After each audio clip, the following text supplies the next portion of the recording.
Fala galera, vocês sabem as consequências do uso crônico da cannabis? Fica aí que vamos falar sobre isso nesse episódio, depois da vinheta.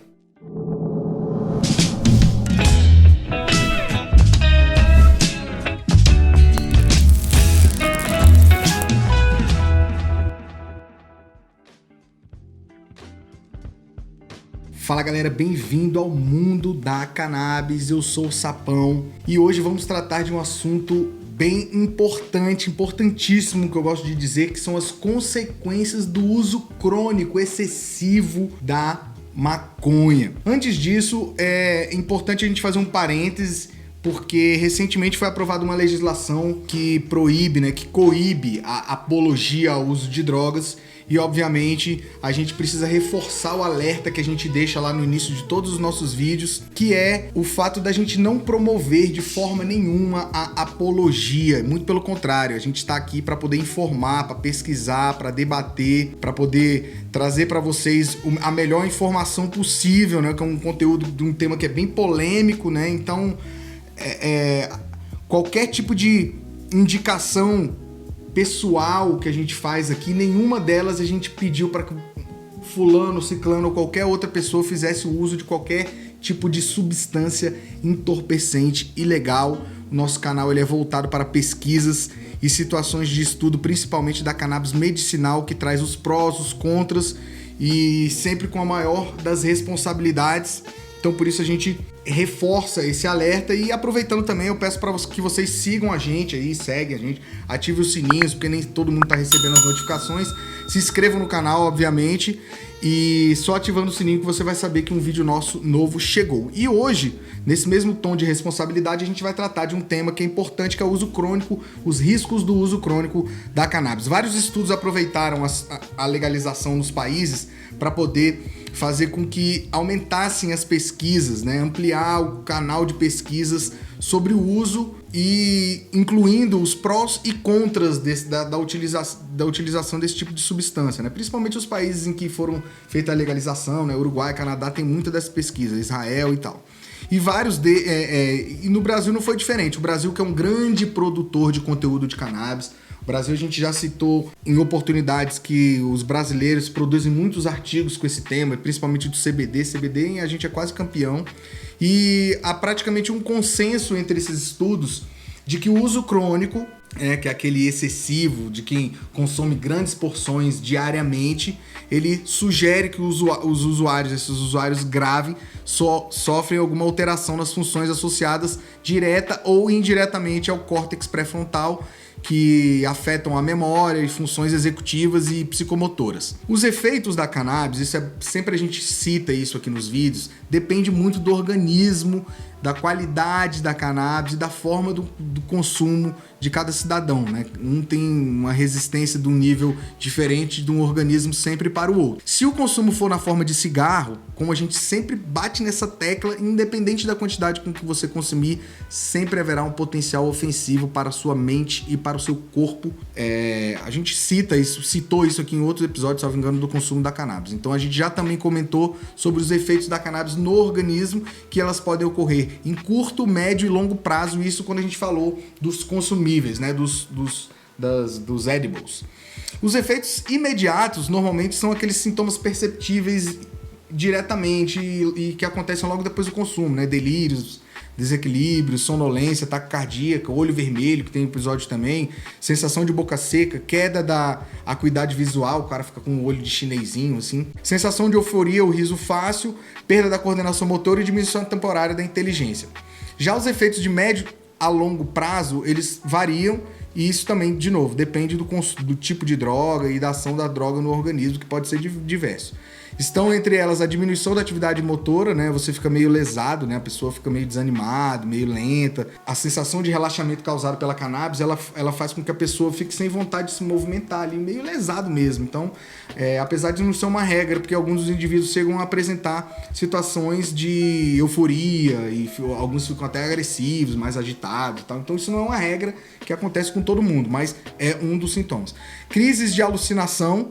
É uma droga que pode gerar efeitos muito ambíguos e que em alguns usuários, ela, dependendo da potência, da quantidade de THC principalmente, pode gerar alucinação na pessoa. A pessoa perde, inclusive, a sensação temporal, acha que já passou muito tempo, enfim.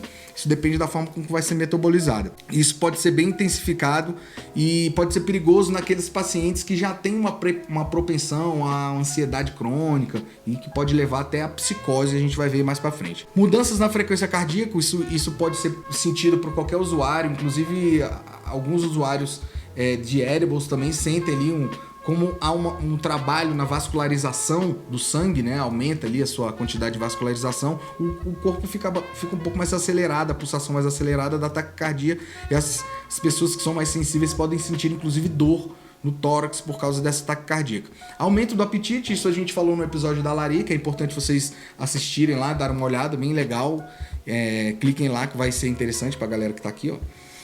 Variação do humor, o THC pode provocar sensações de felicidade e relaxamento, mas também ansiedade, angústia, agressividade, como eu disse. É normal alguns usuários sentirem uns sintomas iniciais ali de uma queda ali, talvez de pressão. Então isso depende das propensões. E de novo, se você tem algum tipo de possibilidade ou de histórico familiar que ligue com ansiedade, depressão, você pode despertar mais negativamente qualquer tipo de emoção com o uso excessivo do THC. Prejuízo no aparelho respiratório, a gente tem, por conta da composição dos cigarros de maconha, né, que é a fumaça e tal, vários compostos que estão ali que não são aproveitados, eles fazem muito mal à saúde. E esses elementos, obviamente, afetam as funções dos alvéolos pulmonares, o que deixa a pessoa com um declínio da capacidade pulmonar, né, e isso causa principalmente aquele cansaço excessivo do usuário. Já com relação ao uso crônico, que é o uso excessivo e em longo prazo, que é o que a gente trata hoje no nosso episódio, é praticamente o verdadeiro, né, abuso da cannabis, se assim pode dizer. A maioria das pesquisas associam situações de surtos psicóticos, doenças sociais, síndromes do pânico, psicose e até esquizofrenia ao uso excessivo, ao uso crônico, que eles indicam aqui. A gente até falou num episódio, salvo engano, que o uso crônico é mais de 5 baseados por dia, o cara fumando todo dia, e é mais ou menos por aí. Mas bem verdade que esses estudos que tiveram essa conclusão e que a gente se baseou aqui, vamos indicar para vocês nas descrições, eles são direcionados para um estudo específico, a maioria deles, né? Fazem propagandas talvez de tratamentos anti-dependência química, nem sempre trazem a melhor base, né? A melhor metadata para poder trazer um conteúdo de estudo. Fato é que ainda há pouco consenso com relação a respeito das complicações crônicas no uso e no consumo excessivo da cannabis. As investigações ainda que tem acerca desse tema mostram mais sequelas no funcionamento cognitivo e não indicam ali uma dependência, né? Apesar desses serem os dois principais temas que têm merecido a atenção de pesquisadores nos últimos anos. Isso porque a dependência da cannabis, como é indicado em alguns estudos, é a mesma de qualquer tipo de droga, né? Do álcool e heroína, cocaína, enfim, qualquer tipo de droga, que é aquela síndrome de abstinência, e que na cannabis é muito pouco a quantidade de usuários que apresentam essa síndrome de abstinência. Em todos os estudos que a gente viu aqui, é o que tem o menor impacto com relação a essas outras drogas.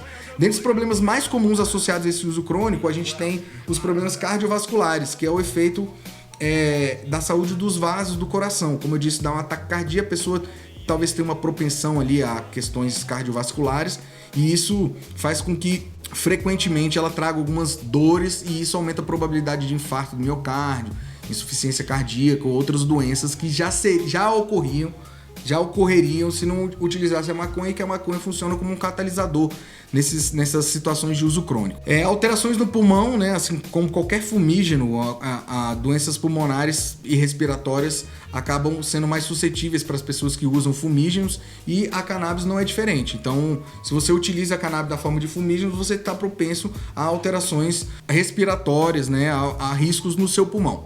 Redução da memória e da concentração. As pessoas que consomem maconha em excesso acabam apresentando dificuldade a longo prazo de formas cognitivas, principalmente com relação à memória e concentração. A memória de curto prazo, ela é certamente afetada pelo consumo da cannabis. A de longo prazo ainda não há estudos específicos, mas para o usuário crônico isso pode trazer reações adversas, como as situações gravíssimas para os usuários jovens, que a gente cita em vários episódios aqui, que os jovens menor de 24 anos, não devem utilizar cannabis, porque isso prejudica a condição afetiva, a vida estudantil, profissional e a vida pessoal do usuário quando ele é jovem. Com relação ao quadro de psicose e ansiedade, também foram verificadas nesses estudos que a gente fez situações de usuários crônicos de cannabis que tiveram a ampliação ou o aumento dos efeitos da ansiedade. Pessoas que já têm propensão à ansiedade não podem usar cannabis, principalmente THC. Até mesmo a cannabis medicinal, a gente já citou aqui, salvo engano, no episódio de ansiedade, que a pessoa precisa dosar ali o percentual de THC para acabar não desencadeando uma maior ansiedade ou até uma síndrome do pânico, uma psicose no futuro, né? Nesse sentido, a cannabis ela vai funcionar como qualquer entorpecente, né? Como qualquer remédio. Então, se você não utilizar o remédio da forma certa, você pode trazer outras consequências. E existe uma associação também à esquizofrenia. Alguns usuários que já têm propensão genética à esquizofrenia, eles podem ter esses efeitos antecipados. Alguns desses estudos mostram a antecipação dos efeitos do desenvolvimento do quadro grave de esquizofrenia em usuários jovens que começaram a usar muito cedo e que usam de forma crônica a cannabis. Porém, isso é interessante que esses percentuais de riscos acabam sendo menores do que os do próprio uso da cannabis quando considerado o álcool, por exemplo, né? Ou seja, quando você usa o álcool, a chance de você desencadear também essa aceleração dos sintomas da esquizofrenia também aumenta, só que o da cannabis é um pouquinho menor essa possibilidade. Ou seja, ainda assim a cannabis acaba sendo menor. E um dos últimos itens que a gente encontra ali nas pesquisas foi a questão da depressão. A piora do quadro da depressão crônica de alguns usuários, ela pode estar associada ao uso excessivo da cannabis. Isso também é fácil de identificar, é fácil de associar, porque a pessoa acaba procurando ali na depressão uma forma de fuga e utilizando algum tipo de droga, qualquer tipo de droga, e acaba tendo naquela fuga a necessidade de buscar mais droga, e por isso uma coisa desencadeia a outra. O uso crônico pode, né, aumentar por causa disso. A verdade é que apesar de todas essas pesquisas que a gente vê, nunca foi registrada uma morte de overdose ou uma morte associada simplesmente ao uso da cannabis sativa. Isso a gente não vai cansar de repetir. Não existe overdose de maconha. Atualmente, é bem claro, está claro em todos esses estudos que a gente vai indicar, que o uso crônico ele é prejudicial de acordo com a utilização. Quanto mais cedo a pessoa usa, né, mais cedo ela é exposta a cannabis sativa, sobretudo com esse uso de cigarro, mais ela vai sofrer com a exposição. Inclusive, existem até pesquisas de uso das mães, né, para saber o efeito intrauterino nos fetos, apesar de também terem poucos resultados e mostrarem que há menos efeito da usuária de cannabis para o feto do que o cigarro ou do que o álcool, por exemplo, né? Outra coisa que é muito importante a gente dizer é que nenhum desses estudos tiveram a cannabis como condição necessária ou suficiente para desenvolver qualquer tipo de patologia. Ou seja, a cannabis ela não é algo que gera esse tipo de doença. Muito pelo contrário. Em algumas delas ela pode até ajudar, né, como é o caso da ansiedade, ali, a cannabis medicinal CBD, mas qualquer tipo de droga pode interagir com o ser humano, e alguns desses quadros que foram estudados podem acontecer até mesmo com usuários que nunca tiveram contato de cannabis. Então ela não é a situação única associada a essas doenças, e isso obviamente depende da forma com que ela interage com o organismo.